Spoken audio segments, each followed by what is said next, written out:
Obrigado, Senhor, pela minha família.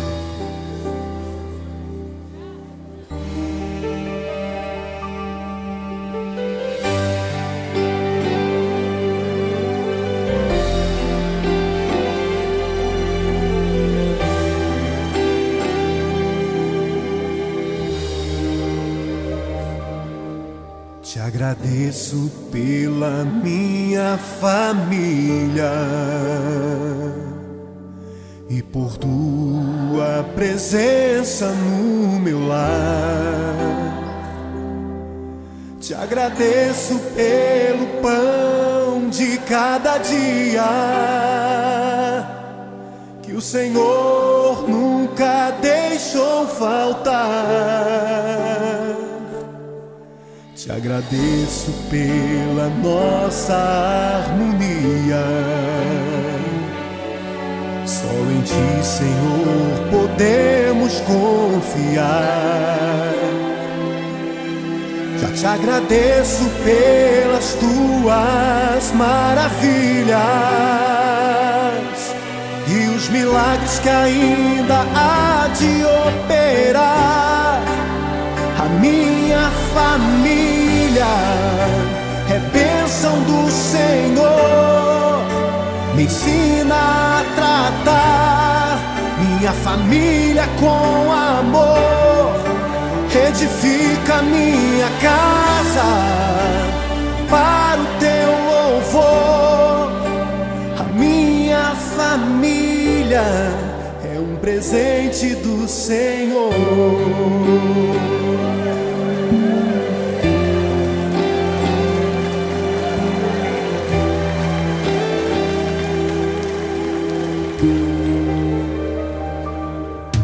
Te agradeço pela minha família e por Tua presença no meu lar. Te agradeço pelo pão de cada dia que o Senhor nunca deixou faltar.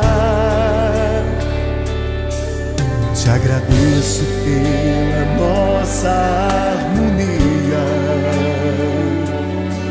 Só em Ti, Senhor, podemos confiar.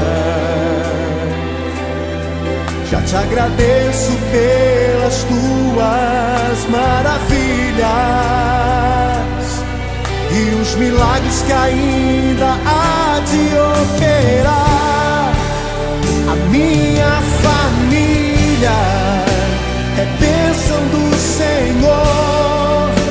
Me ensina a tratar minha família com amor. Edifica minha casa para o Teu louvor. A minha família é um presente do Senhor. A minha família é bênção do Senhor. Me ensina a tratar minha família com amor. Edifica minha casa para o Teu louvor. A minha família é um presente do Senhor. A minha família é bênção do Senhor. Eu convido você a dar um abraço nessa pessoa que você tanto ama. E se você não está perto dessa pessoa, liga para ela, diga: eu te amo, você é muito importante para mim. A minha família é um presente do Senhor. A minha família é bênção do Senhor. Me ensina a tratar minha família com amor. Edifica minha casa para o Teu louvor. A minha família é um presente do Senhor.